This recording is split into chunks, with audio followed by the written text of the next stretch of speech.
So we've actually got some good news coming out of Washington, D.C. What is that? What is that, you may ask? You know, what you just saw some 4-year-old kid get pepper sprayed and hit with a rubber bullet on Twitter, mind you. And that's exactly what just happened. I know, because I'm a mind reader. I'm clairvoyant. I know exactly what happened. So, minding that, I have some good news for you. And if you haven't heard of it, I'm delighted to show you this now. The Supreme Court has just ruled, just now today, that employers can no longer discriminate against LGBTQ people solely based on their identity. We did it. We finally did it. And this is an amazing thing. But I have a story to tell you all, because it isn't as simple as that. In 2019, Trump's administration filed what was called an amicus brief to the Supreme Court, which is basically them asking to take up an issue, and that was that Title VII does not apply to sexual orientation. That's basically Trump's administration saying that, hey, you know, I'd really love to ban gay people from being hired at my workplace. Can you pretty please make that happen, good sir? Please, Supreme Court, let me hate trans people just a tiny bit more. And the Supreme Court said, I'll get back to you on that. Fast forward to 2020, during Pride Month, a couple days ago, Donald Trump actually rolled back an Obama-era policy protecting trans people from being discriminated against in regards to their health care. So you cannot get kicked off of your health insurance. You cannot be turned away from a dentist visit. You cannot be booted out of your local optometrist because you're trans or something. You couldn't have done that back in the Obama administration, but once Trump rolled that back, you could. Disgusting. So much for civil liberties, right? Isn't that really interesting how what conservatives will go to? Isn't that really interesting how they describe religious rights, where these rights just mean my right to discriminate against other people in a public place? Really interesting how they do that, huh? But today, the Supreme Court ruled that Section 7 does actually apply to LGBTQ people. So Supreme Court has ruled in and officially on the books for the foreseeable future, trans rights matter. So we can get into what Section 7 actually is. It was the clause in the Civil Rights Act that prohibits employment discrimination based on race, color, whatever color means back then, I guess, religion, sex, or national origin. What's important here is sex. So for a long time, the argument has been for why trans and other LGBTQ people should be protected under this law, for the moral reasons aside, because we have the right in this country and they do not care for basic morality. Sex and sexual orientation are inextricably linked to each other. They cannot be separated from each other.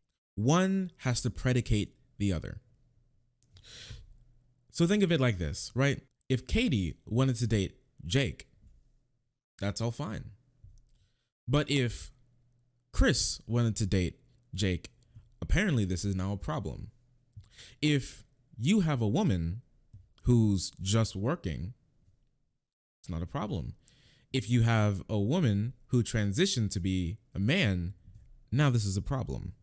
If you see here, the difference between these two things that you're actually discriminating against is the sex of the person who is doing something with another person of the same sex when it comes to gay people. So what you're actually discriminating against is the sex. You cannot discriminate against a person for homosexuality, for transgenderism, for any other queer identity without first discriminating against their sex, because you're predicating that the reason why this is bad and this is a reason to be fired for is because you're saying that they are doing something that does not represent their sex. And so that's wrong, and that's a reason to discriminate against them, and that's a reason to bar them from hiring or bar them from healthcare or bar them from whatever plethora of things you decide that this person should not be eligible for whatever they do in their spare time behind closed doors. And that argument was finally brought to the Supreme Court because the Trump administration decided that they really wanted to go hard on this and enshrine discrimination for LGBTQ people into law forever. This is what they wanted to do. But thankfully, when a 6-3 ruling, the Supreme Court struck that down, and the Supreme Court upheld that sex does include both sexual orientation and your gender identity. You cannot discriminate against a man dating another man without first discriminating against him being a man who wants to date another person. It's a double standards, all right? It's mad squad W. Gorsuch, in his majority opinion, it was 29 pages long, about 29 pages, where he goes over all of his reasoning, goes over why the judges agree with this, and goes over why this is a completely reasonable interpretation. About 29 pages, but understandable. But there were some Mulders who were very, very angry, and the typical suspects: Alto and our boy, our friend, we know him, we love him, Kavanaugh, together wrote dissenting opinions that were 138 pages long. 138 pages of just molding, pure molding. They were just so angry at the fact that the Supreme Court decided to grant basic human rights to people in this country who do not deserve to be discriminated against in any way, shape, or form. Being discriminated against for a part of their character that they cannot, for being discriminated against for a part of their person that they cannot live without. And the thing with this dissenting opinions from these two judges in particular is that it didn't contain any reasonable interpretation of the law, because there's no reasonable understanding of Title VII when it pertains to people's sexual orientation that is not covered by the word sex in the writing.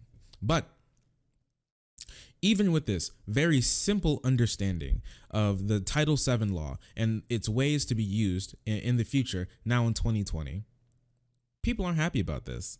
And of course, we have the regular characters like Ben Shapiro here, right?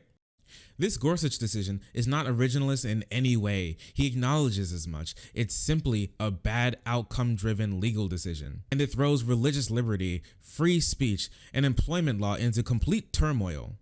I gotta ask you guys a question.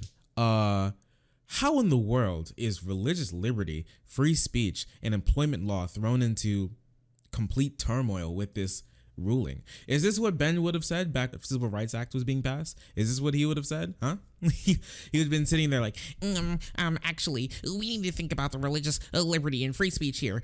If I want to hate the Negroes, then this is my right. The government cannot. I mean, dude, chill. I'm quite sure that these institutions, religious institutions, free speech institutions, employment, employers, businesses, I'm quite sure that most of these companies in the modern day are quite fine with Title VII already, and it being expanded to something that we all pretty much kind of assumed that you could not discriminate against isn't really anything crazy. Those who love the outcome will celebrate, because the first rule of legal interpretation is that the law comes last. Listen, I don't know how else you guys read Title VII, but for me personally, it seemed like this was pretty easy to understand. If you're already an employer in this country, you're doing quite well. If you're a part of a marginalized community, more likely than not, you're not doing that well. And this is why this decision is so good. And it protects everybody. And no, it doesn't just protect gay people. It does not just protect asexual people. It doesn't just protect intersex people or queer people or trans people or lesbians or bisexuals or gays. This doesn't just protect them. It protects me. It protects straight people. It, once again, protects people of color. It protects black people. It protects white people. It protects all these people from being discriminated against in their housing, being discriminated against in healthcare, from being discriminated against in their employment, for parts of their person that they cannot change, or things that you're born with that should not be up to your employer to decide whether or not that makes you good enough to work there, that makes you good enough to rent an apartment, that makes you good enough to get medical services. This is what this is about, to have a safe and civil society where we can start to talk about things not about people's identity, but about people's actions, about people's character.